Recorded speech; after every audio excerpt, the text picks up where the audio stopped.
आदाब नाजरीन, INN की खबरों में आपका इस्तकबाल है। मैं हूं शौकत अली सूफ़ी। आइए नज़र डालते हैं दिन भर की कुछ अहम खबरों पर। लखीमपुर खीरी मामले पर समाअत के दौरान सुप्रीम कोर्ट ने योगी हुकूमत को फटकार लगाते हुए कहा कि अदालत उज़्मा अब तक के हुकूमत के इक़दाम और कार्रवाई से मुतमईन नहीं है। अदालत ने कहा कि उत्तर प्रदेश हुकूमत अपने DGP से ये यकीनी बनाने को कहें कि जब तक कोई दीगर एजेंसी तफ्तीश नहीं संभालती तमाम सबूत महफूज रहें। समाअत के दौरान सुप्रीम कोर्ट ने पूछा कि आखिर आप क्या पैगाम देना चाहते हैं। 302 के मामले में पुलिस अमूमन क्या करती है, सीधा गिरफ्तारी की जाती है ना। मुलजिम कोई भी हो, कानून को अपना काम करना चाहिए। दरियासना उत्तर प्रदेश हुकूमत की तरफ से पेश हुए हरीश साल्वे ने किसानों की पोस्टमार्टम रिपोर्ट में गोली लगने की बात सामने नहीं आई है। ताहम अदालत में यूपी हुकूमत ने इत्तला दी कि जाय वकूफ़ पर 2 खाली कारतूस बरामद हुए हैं। साल्वे ने कहा कि मुलजिम आशीष मिश्रा को नोटिस भेजा गया है और आज शाम आने वाला है, लेकिन उसने कल सुबह तक की मोहलत मांगी है। हमने उसे कल 11 बजे तक की मोहलत दी है, उन्होंने कहा। मरकजी हुकूमत ने फैसला किया हुआ है कि सरकारी कंपनियों को रेल और हवाई सर्विस और दीगर इदारों को खानगी कंपनियों को बेच दिया जाए। चुनाचे मालगाड़ी की कुछ राहदारियों को अडानी के हवाले कर दिया गया। भारत की सबसे बड़ी एयरलाइंस एयर इंडिया को टाटा सन्स ने खरीद लिया है। कंपनी ने इस सरकारी एयरलाइंस को खरीदने के लिए सबसे ज़्यादा की बोली लगाई। टाटा सन्स ने एयर इंडिया के लिए 18,000 करोड़ रुपए की बोली लगाई और एयर इंडिया अब उनकी हो गई है। उसके साथ ही टाटा सन्स के पास मुल्क में 3 एयरलाइंस हो गई हैं।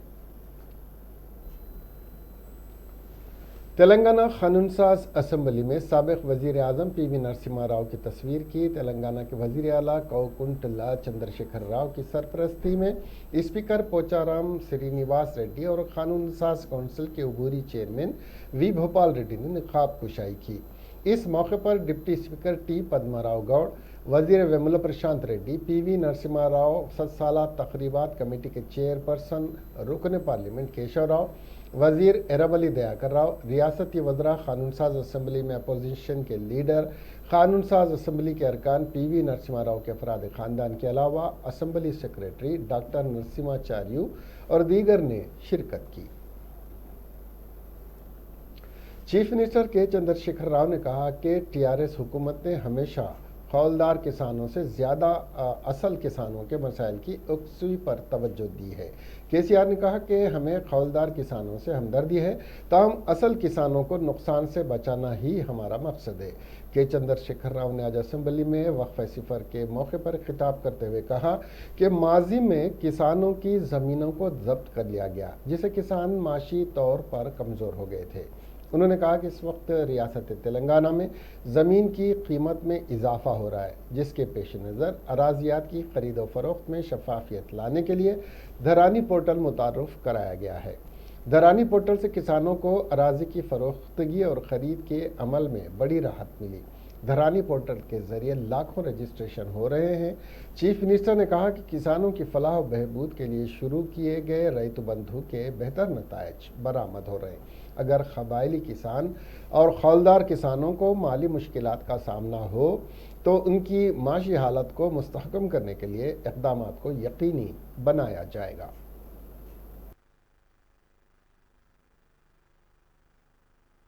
మనకు కూడా ఇస్తారు. ఆల్రెడీ మన బడ్జెట్లో ఉంటుంది. అది బడ్జెట్ పేజీలు తిరిగి చూసుకోవచ్చు సభ్యులు, గౌరవ సభ్యులు. ప్రతిసారి బడ్జెట్లో ఉంటుంది. ఎందుకంటే అక్కడ ఫైనాన్స్ కమిషన్ కేటాయింపు, తద్వారా జరిగేటువంటి అలొకేషన్ ప్రతి బడ్జెట్లో కూడా నిక్షిప్తం చేస్తారు. ఎవ్రీ ఇయర్ ఉంటుంది. కేంద్రం ఏం చెప్తారు, జనరల్గా కేంద్రం అనుకునే అలవాటు వీళ్ళు 2 తమాషాలు. ఒకటి, గవర్నమెంట్, స్టేట్ గవర్నమెంట్లు, అక్కడ ఎమ్మెల్యేలు, మంత్రులు, అక్కడ ఉండబడే అధికారులు, జిల్లా కలెక్టర్లు పరుగులు తీస్తారు. అధ్యక్ష, కొద్దిగా రెయిన్ఫాల్ ఎక్కువైతుంది, నది బొంగుతుందంటే మేము ఫోన్లు చేస్తూనే ఉంటాం జిల్లా కలెక్టర్లకు. చీఫ్ సెక్రటరీ గారు అయితే ఇమీడియట్ కంట్రోల్ రూమ్ ఓపెన్ చేస్తారు సెక్రటరియట్లో. ఏం జరుగుతుందని చెప్పి అలర్ట్ అని చెప్పి అంత పోలీసు, ఎందుకంటే ఇటు మనుషుల ప్రాణాలు కాపాడుకోవాలి, అటు పంటలు కాపాడుకోవాలి, నష్టం రిపోర్ట్ కావాలి, అన్నీ ఉంటాయి అధ్యక్ష. దానిలో ఒక పంటలే ఉండయి, చాలా ఉంటాయి. మునిగిపోయే ఇండ్లు ఉంటాయి, అనేక రకాల నష్టాలు ఉంటాయి, వరదలు ఉధృతం ఉంటాయి. ఆ సందర్భంలో ఏ గవర్నమెంట్ కూడా ఊకోదు, అలర్ట్గా ఉంటుంది.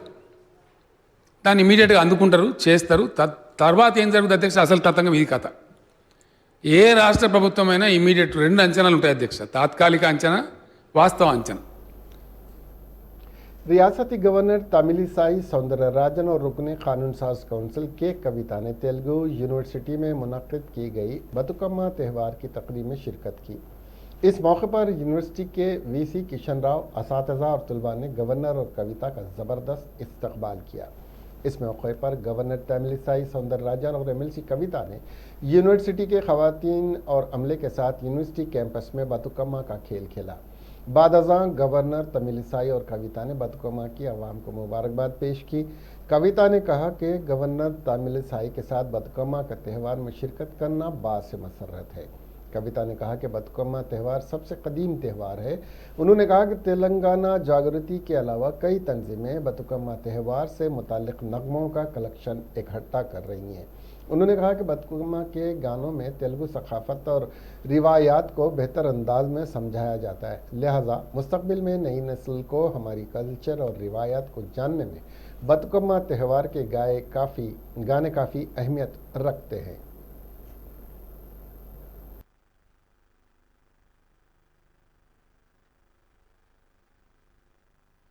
మంచి బతుకను ఇవ్వాలని కోరుకునే పండుగ.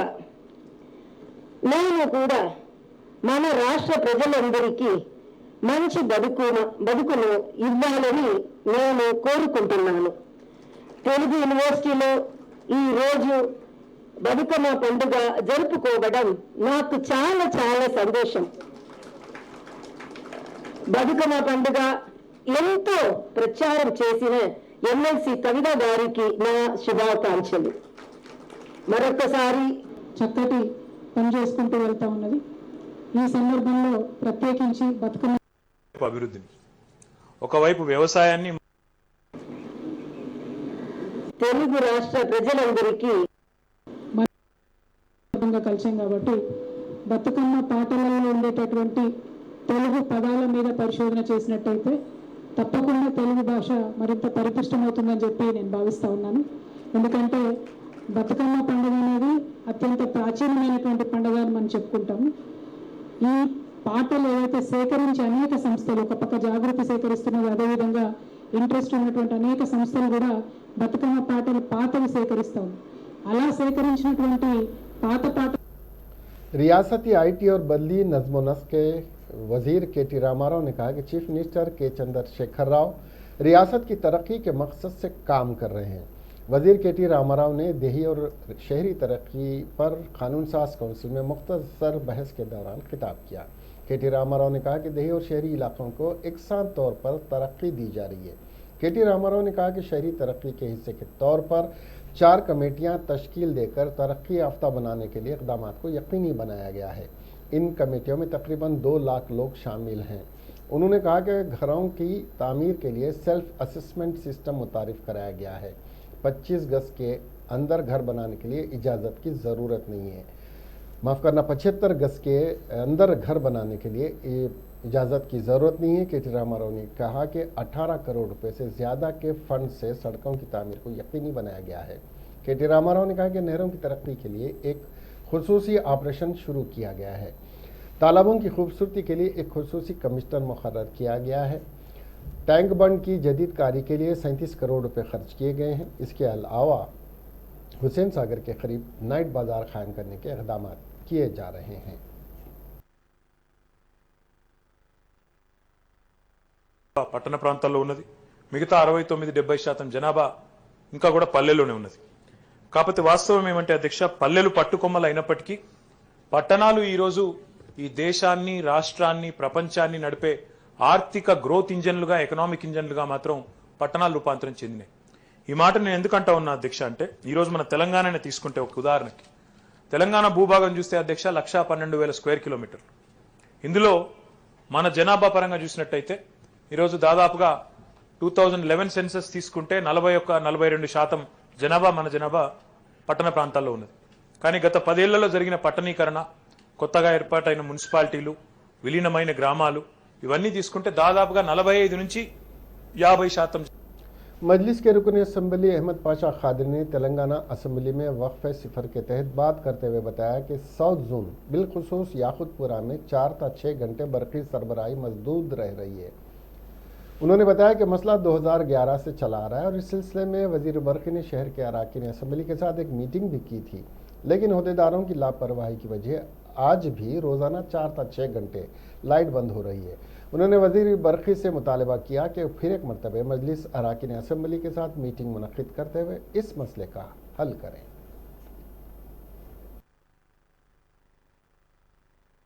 सभ्युलु श्री राठौड़। जनाब स्पीकर साहब, मैं जो मसले को आपके साहब के ज़रिए पेश करना चाहता हूँ हुकूमत के पास, वो महकमे बरक़ी का मसला है। तकरीबन 2011 से खुसूसन साउथ जोन में और याकुतपुरे में रोज़ाना 4-6 घंटे लाइट बंद हो जाती। इससे पहले के सेशन में हमारे फ्लोर लीडर अकबरुद्दीन अवैसी साहब ने तवज्जो दिलाई तो मिनिस्टर साहब ने मजलिस के एमएलएस के साथ, सिटी के एमएलएस के साथ एक मीटिंग रखे थे। उसमें तमाम के तजावीज़ वसूल करे, लेकिन फिर भी अभी कोई खातिर खा काम नहीं हुआ।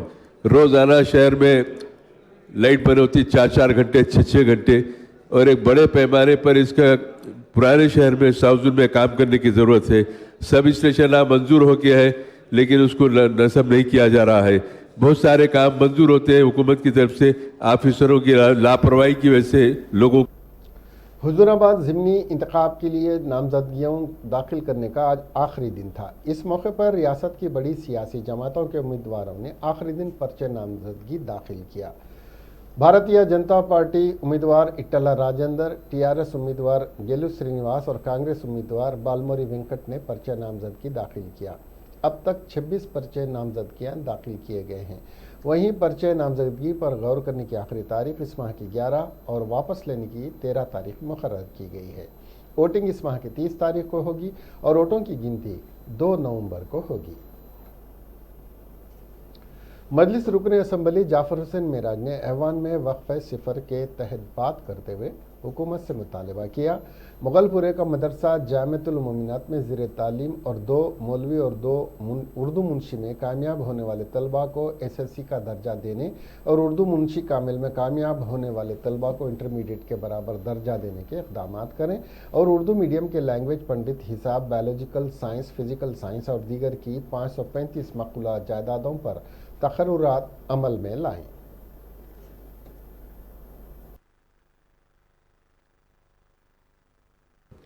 हमारे पार्टी के फ्लोर लीडर अकबरुद्दीन अवैसी साहब ने इसी हाउस के अंदर ठहर कर कहा था कि उर्दू को सेकंड लैंग्वेज बनाने के लिए उसके ऊपर गवर्नमेंट ऑफ तेलंगाना ने उर्दू को सेकंड लैंग्वेज बनाया, जिस पे शुक्रिया भी अदा किया गया।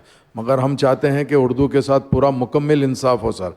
जैसा हमारे मुगलपुरे में एक मदरसा है जामिअतुल मोमिनात, एक यूनिक वुमेंस मुस्लिम माइनॉरिटी एजुकेशन इंस्टीट्यूट है सर, उसके अंदर 2 डिग्री होते हैं सर। जैसा उर्दू मुंशी मौलवी कोर्स है सर, वो इक्वलेंट टू एसएससी होता सर, उसी तरह उर्दू मुंशी कामिल कोर्स है सर, वो इक्वलेंट टू इंटरमीडिएट होता।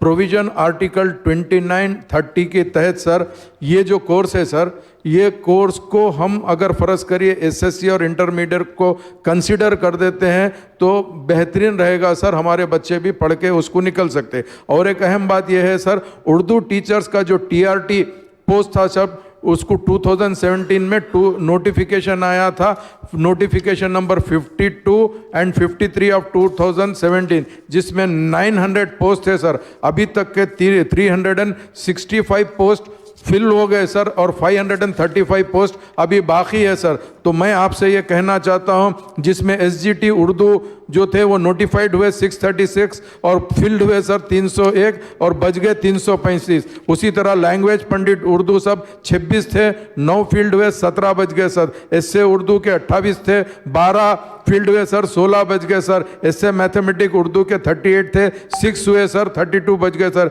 एसए सोशल उर्दू के 43 थे, 18 फील्ड हुए सर, 25 बच गए सर। एसए बायोलॉजिकल साइंस के उर्दू के 34 थे सर, 10 हुए, 24 बच गए सर। इससे फिजिकल साइंस उर्दू के 53 थे सर, 5 फील्ड हुए, 48 बच गए सर। उसी तरह पीटी उर्दू के 42 थे, 4 फील्ड हुए, 38 बच गए सर। ऐसा 535 है सर। इमीडिएट अगर वो पोस्ट को फिल कर देंगे सर तो हम समझेंगे उर्दू के साथ इंसाफ हुआ है सर। 2000 तेलंगाना असेंबली के मानसून इजलास में वजीर ज़राअत जी निरंजन रेड्डी ने सीएलपी कायद भट्टी विक्रमार्का, बीजेपी अरकान असेंबली राजा सिंह और रघुनंदन और कांग्रेस रुकन असेंबली सीताक्का के पूछे गए सवाल का जवाब देते हुए बताया कि रियासत में गुलाब तूफान की वजह से 700 मिलीमीटर भारी बारिश रिकॉर्ड की गई।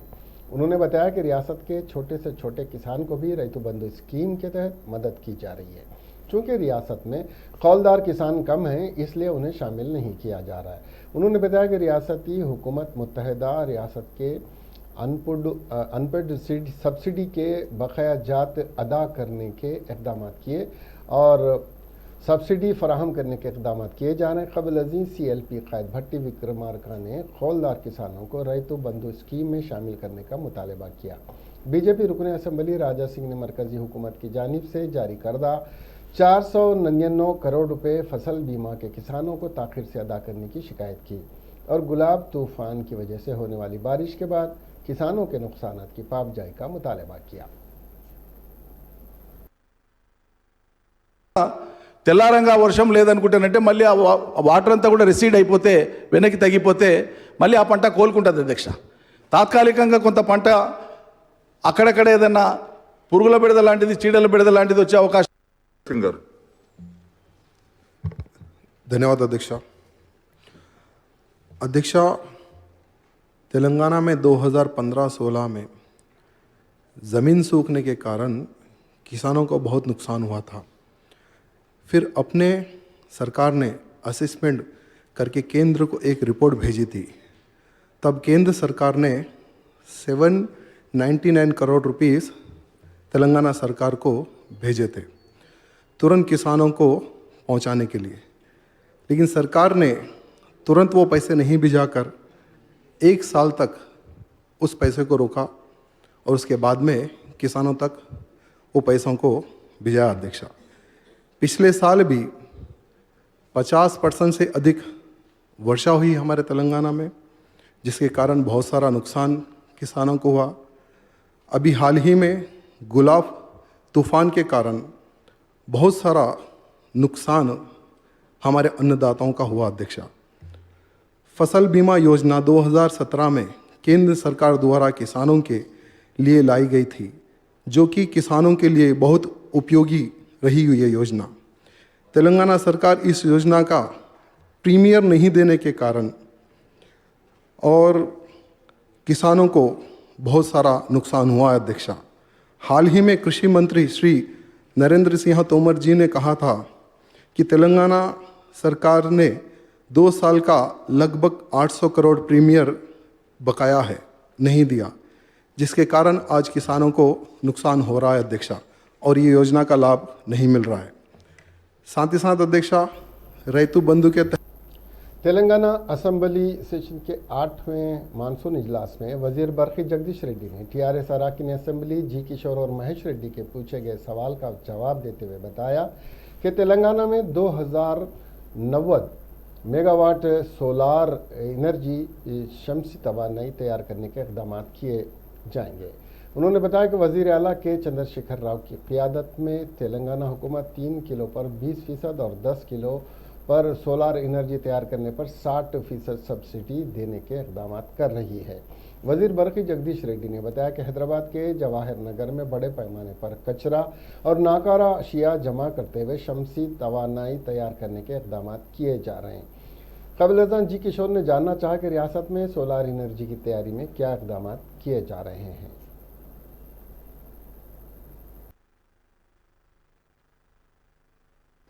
కాబట్టి తప్పకుండా గౌరవ శాసనసభ్యులు మరి వారి మిత్రులైన శాసనమండలి సభ్యులు కావచ్చు, గౌరవ పార్లమెంట్ సభ్యులు కావచ్చు, ఈ రకంగా ప్రోత్సహించడం ద్వారా మనం గ్రీన్ ఎనర్జీని ప్రోత్సహించినట్టు అవుతుంది, వాళ్ళ సమస్యలను కూడా పరిష్కరించినట్టు అవుతుంది. మరి ఈ రకంగా ప్రభుత్వం కూడా ఆ రకంగా ఆలోచిస్తూ మరి రాబోయే కాలంలో తప్పకుండా గ్రీన్ ఎనర్జీని పెంచాలనే విషయంలో ప్రభుత్వం చర్యలు తీసుకుంటుంది. అయితే ఈ విండ్ ఎనర్జీకి సంబంధించి మన దగ్గర तेलंगाना असेंबली के मानसून इजलास में सीएलपी कायद भट्टी विक्रमार्का वक्फे सिफर के दौरान बात करते हुए हुकूमत से मुतालबा किया कि वो बाबा साहब अम्बेडकर के मुजस्समे को फौरी तौर पर नस्ब करने के इकदाम करें। इस सिलसिले में सीनियर कांग्रेस कायद और साबिक रुकन पार्लियामेंट हनुमंत राव ने हुकूमत से कई मरतबे नुमाइंदगी की है।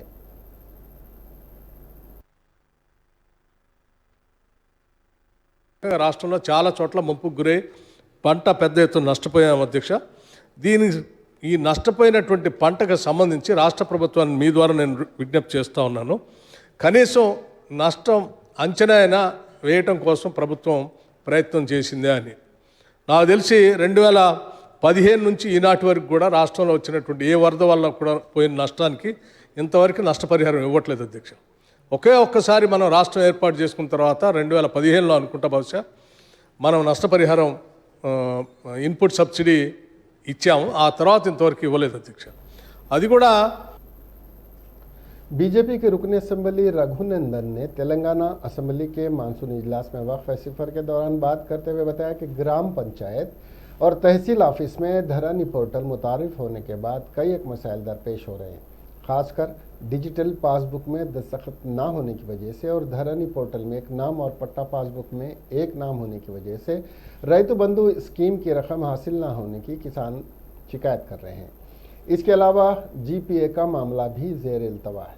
इस जानिब हुकूमत को तवज्जो देने का उन्होंने मुतालबा किया।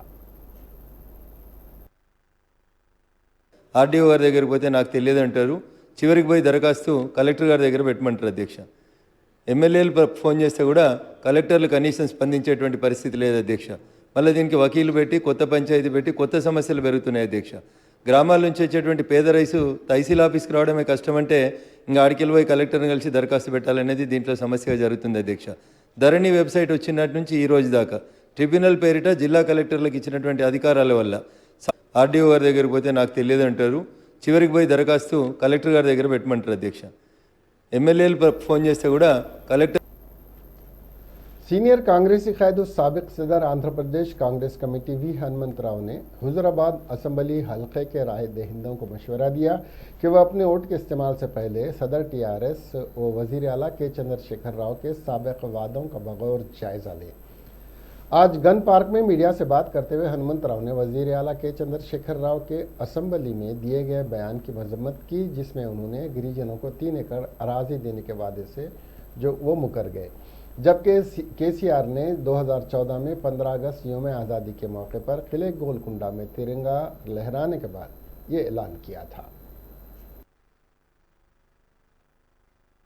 अपने लिए बोल रहा तो मेरे को अब डर क्या बोले तो हुजूराबाद में भी इलेक्शन हो रहा, हरिजना पूछे नहीं इनको 10 लाख दो बोल के 5 लाख दो 2 लाख दो बोल के नहीं बोले, इन्होंने खुद डिसाइड कर दिए तेलंगाना में 70 lakhs उनका पॉपुलेशन है, उनका मकान है, 17 lakhs का पॉपुलेशन है, एक घर में 17 lakhs उनको देना है, मैं बराबर दूंगा बोला। उसके ऊपर बजट भी लिखा 1,70,000 कोट्ల రూపాయలు కూడా रिलीज 1,70,80,000 पैसे भी रिलीज करे और वो पूरा करूंगा बोला। मगर ये 3 एकड़ जमीन में नहीं बोलने के बाद मेरे को डर हो रहा भैया। अरे हुजूराबाद इलेक्शन के बाद फिर अब क्या करता, मैं नहीं बोलता, मैं नहीं दे तुम बोलता, ये लोग समझना है। और दूसरी बात जनजागरण जो लोगों का संख्या करना है पॉपुलेशन वाइज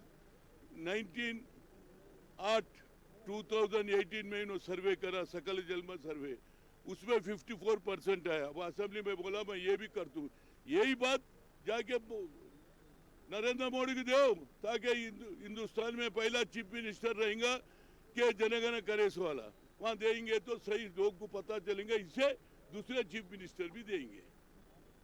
ये बात। और तीसरी बात, बड़ा जोरदार बतकंबा चल रहा, हमारी दादी, हमारी बहन, हमारी पेदम्मा, नानी सब बतकम्मा खेलते थे, मगर जब भी तेलंगाना की सरकार आई बतकम्मा को जो वो ऊपर लाए दूसरे कंट्रीज में जितना बोल के कविता बंगारू बदकम्मा सोने का बदकम्मा बोल के बोले, मगर कल क्या हुआ आत्मकूर में, वरंगल डिस्ट्रिक्ट में, अरमकोंडा डिस्ट्रिक्ट में एक मिनिस्टर धर्मा रेड्डी महिला लोग बदकम्मा खेल रहे हैं, मगर उनको ऊपर से मोटर लेके गया भाई, लक्की की औरतें बच गए, मगर बदकम्मा पूरा खराब हो गया।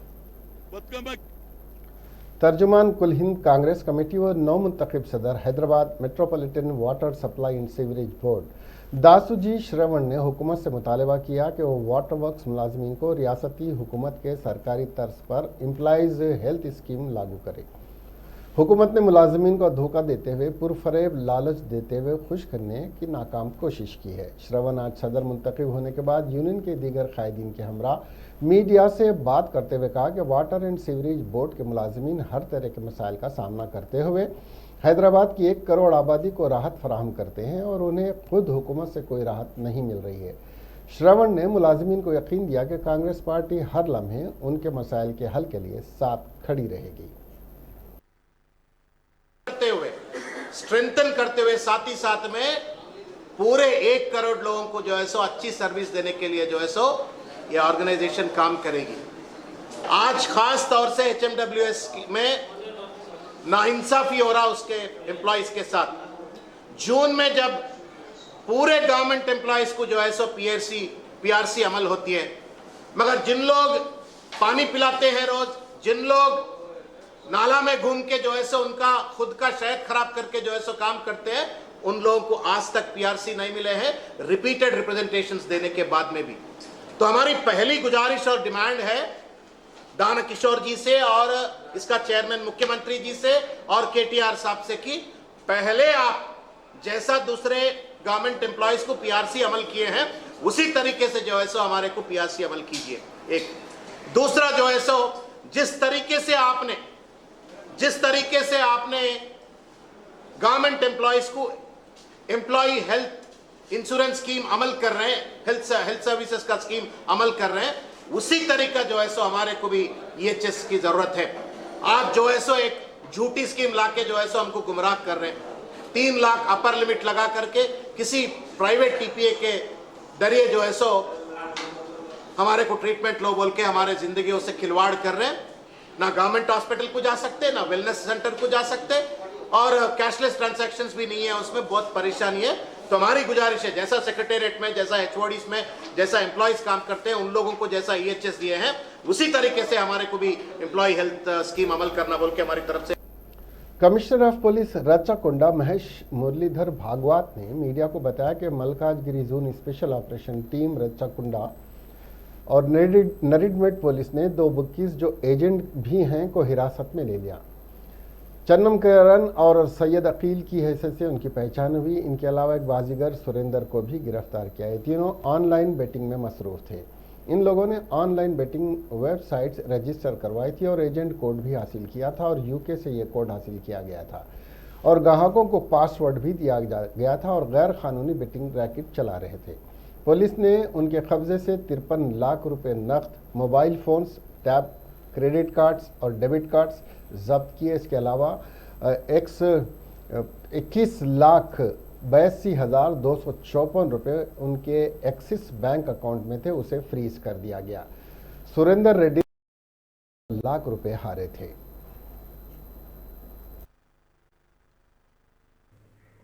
Rachkonda Police Special Operation Team, with the help of Neredmat Police, they have busted online betting racket and seized over 74 lakh. शादी न होने की वजह से एक 30 साला शख्स ने जहनी तनाव का शिकार होकर खुदकशी कर ली। संजय गांधी नगर फलकनुमा में इस शख्स ने अपनी दुकान में ही खुदकशी की। इस शख्स की शनाख्त सैयद अमजद की हैसियत से की गई है, जो पेशे से दर्जी था। मुनासिब रिश्ता ना मिलने और तन्हाई की वजह से उसने ये इंतहाई इक़दाम किया। पुलिस के बावजूद सैयद अमजद कुछ दिनों से अपनी टेलरिंग शॉप में रह रहा था।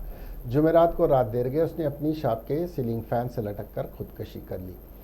पड़ोसियों ने उसे मुर्दा हालत में लटकता देखकर उसके अफराद ख़ानदान को इसकी इत्तला दी, जिन्होंने पुलिस को इत्तला दी। उनकी शुबा है कि शादी ना होने की वजह से जहनी तनाव का शिकार होकर अमजद ने खुदकशी की। फलकनुमा पुलिस ने केस रजिस्टर करके तहकीकात का आगाज किया और लाश को पोस्टमार्टम के लिए मुर्दा खाना मुंतकिल किया।